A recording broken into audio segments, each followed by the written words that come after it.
आज हिमाचल प्रदेश केंद्रीय विश्वविद्यालय के दीक्षांत समारोह में आप सबके बीच उपस्थित होकर मुझे अत्यंत प्रसन्नता हो रही है।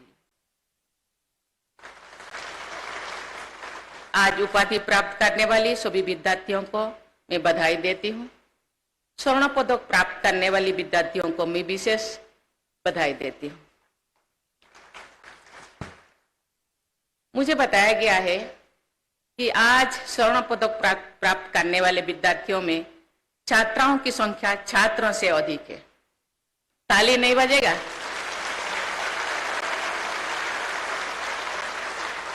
ये बहुत ही हर्ष की विषय है। मैं आप सभी बेटियों की विशेष सराहना करती हूँ। अपने अपनी संकल्प शक्ति के बल पर अनेक बाधाओं को पार किया है और अपनी असाधारण क्षमता का परिचय दिया है। जब बेटियों को मैं प्रशंसा कर रही थी, बेटा थोड़ा सोच रहे थे ताली बजाएं कि ना बजाएं। मैं विद्यार्थियों के अभिभावकों और प्राध्यापकों को भी बधाई देती हूँ। आपके आशीर्वाद और मार्गदर्शन की वजह से ही ये सभी विद्यार्थी आज ये उपलब्धि हासिल कर सके हैं। ये हिमाचल प्रदेश के राज्यपाल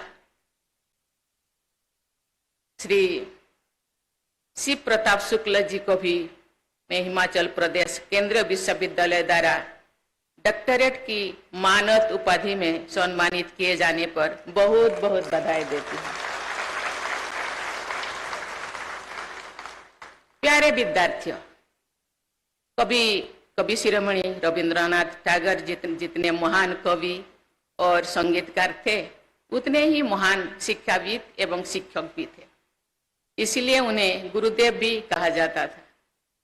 उनका मानना था कि प्रकृति विद्यार्थियों की सर्वश्रेष्ठ शिक्षक है। हिमाचल प्रदेश की धरती अपने प्राकृतिक सौंदर्य के लिए जाने जाती है। मैं जब भी हिमाचल प्रदेश आती हूँ, यहाँ के वातावरण में मेरा हृदय सुखद अनुभूति से भर जाता है। ऐसे सुंदर प्रदेश में संचालित इस विश्वविद्यालय में शिक्षा प्राप्त करना आपके लिए बहुत सौभाग्य की बात है। मुझे विश्वास है कि इस विश्वविद्यालय द्वारा प्रदत्त शिक्षा ने आप सबको जीवन की चुनौतियों के समाधान ढूंढने के लिए मजबूत आधारशिला प्रदान की है।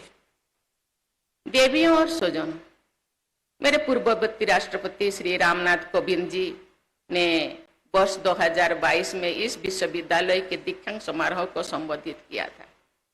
उन्होंने अपने संबोधन में इस संस्थान की एलुमनाई एसोसिएशन को सक्रिय करने के सुझाव दिए थे। मुझे बताया गया है कि आज एलुमनाई एसोसिएशन सक्रिय रूप से कार्य कर रही है। युवा विद्यार्थियों को विकास के अवसर प्रदान करने की दिशा में ये एक सराहनीय प्रयास है, जिसके लिए मैं विश्वविद्यालय एवं पूर्व विद्यार्थियों को बहुत बहुत बधाई देती हूँ। प्यारे विद्यार्थियों, प्रत्येक व्यक्ति के अंदर अच्छाई और बुराई दोनों की संभावनाएं होती है। मैं चाहती हूँ कि आप सभी विद्यार्थी कितने भी मुश्किल परिस्थिति में हो, बुराई को कभी भी हावी ना होने देना। बुराई का मार्ग कितना भी सुगम क्यों ना हो, हमेशा अच्छाई का ही पक्ष लेना। करुणा, कर्तव्यनिष्ठा और संवेदनशीलता जैसे मानवीय मूल्यों को अपने जीवन का आदर्श बनाएं। इन मूल्यों पर आधारित आपका जीवन सफल होने के साथ साथ सार्थक भी जरूर होगा।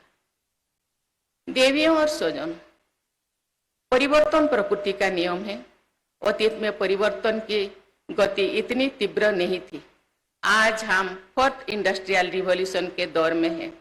आर्टिफिशियल इंटेलिजेंस, मशीन लर्निंग जैसे नई क्षेत्र तेजी से उभर रही है।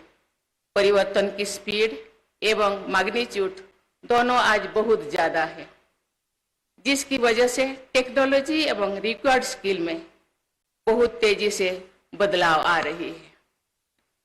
21वीं सदी के आरंभ में कोई नहीं जानता था कि तब से 20वें या 25 साल बाद लोगों को किस तरह के कौशल की आवश्यकता होगी। बहुत सारे वर्तमान स्किल्स आने वाले समय में उपयोगी नहीं रहेगी। हमें निरंतर नए स्किल अपनाने होंगे। इसीलिए हमारा ध्येय फ्लेक्सिबल माइंड्स विकसित करने पर होना चाहिए, जिससे हमारी युवा पीढ़ी तेजी से हो रही बदलाव के साथ सामंजस्य बनाकर रख सके। हमें विद्यार्थियों में जिज्ञासा और सीखने की ललक को प्रबल करना है, जिससे वे 21वीं सदी के जरूरतों और चुनौतियों का सामना करने के लिए तैयार हो सके। हमारा ध्यान क्या सीखना है के साथ साथ कैसे सीखना है पर भी होना चाहिए। हमारा देश में ओपन बुक परीक्षा प्रणाली पर कार्य किया जा रहा है।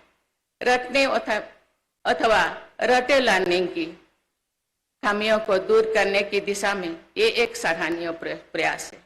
जो विद्यार्थी स्वतंत्र रूप से बिना किसी तनाव के सीखते हैं तो उनकी रचनात्मकता और कल्पना को उड़ान मिलती है। फिर वे शिक्षा को सिर्फ जीवन यापन का पर्याप्त नहीं मानते हैं, बल्कि वे नवाचार करते हैं, समस्याओं का समाधान ढूंढते हैं और उत्सुकता से के साथ आगे बढ़ते हैं और सीखते हैं। उपस्थित शिक्षकगण, शिक्षा ऐसे होनी चाहिए जो विद्यार्थियों को शिक्षित करने के साथ साथ उनको आत्मनिर्भर बनाए, उनके चरित्रों और व्यक्तित्व का निर्माण करे। चरित्रों के रहित ज्ञान को महात्मा गांधी ने पाप का दर्जा दिया था। शिक्षा का उद्देश्य विद्यार्थियों में अपनी संस्कृति, परंपरा एवं सभ्यता के प्रति जागरूकता लाना भी है। इस दृष्टि से एक शिक्षक का कार्य बहुत महत्वपूर्ण है। अपना कार्य क्षेत्र सिर्फ अध्यापन तो की सीमित नहीं होनी चाहिए। आपके हाथों में राष्ट्र के भविष्य निर्माण का बड़ा कर्तव्य है और रेस्पॉन्सिबिलिटी है। प्यारे विद्यार्थियों, शिक्षा, चिकित्सा, तकनीकी एवं लाइफ एक्सपेक्टेंसी अब तक के अपनी उच्चतम स्तर पर है, लेकिन अभी भी हमें बहुत से मानकों पर बहुत कुछ करने की बाकी है। एक ऐसी भविष्य का निर्माण करना है जो आने वाली पीढ़ियों के हित में हो।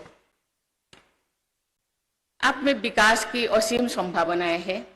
आप विकसित भारत के संकल्पों को सिद्धि तक लाने के लिए सबसे महत्वपूर्ण कड़ी को अपनाना होगा। इसलिए आपको अपना सर्वस्व देश के लिए समर्पित करना चाहिए। ऐसा करना आपका मानवीय, सामाजिक एवं नैतिक कर्तव्य होने के साथ साथ नागरिक कर्तव्य भी है। देवियों और स्वजनों, आज हम क्लाइमेट चेंज जैसे बड़ी समस्या का सामना कर रहे हैं। हिमाचल प्रदेश की इकोलॉजी और इन्वायरमेंट भी बहुत ही नाजुक एवं संवेदनशील है। इसीलिए प्राकृतिक संसाधनों का संरक्षण और संवर्धन करते हुए आगे बढ़ना हमारे लक्ष्य होना चाहिए। भारत सरकार ने मिशन लाइफ यानी पर्यावरण के अनुकूल जीवन शैली की परिकल्पना की है। आप सब भी पर्यावरण संरक्षण की दिशा में कई प्रकार का से योजना दे सकते हैं, जैसे आप संसाधनों का कम से कम उपयोग करने एवं बार बार उनका प्रयोग करने पर आधारित जीवन शैली को अपना सकते हैं। प्यारे विद्यार्थियों, मैं कामना करती हूँ कि आपका भविष्य उज्जवल हो, आप अपने जीवन में उत्कृष्टता हासिल करें। इसी शुभकामना के साथ मैं अपनी वाणी को विराम देती हूँ। धन्यवाद। जय हिंद, जय भारत, जय हिमाचल।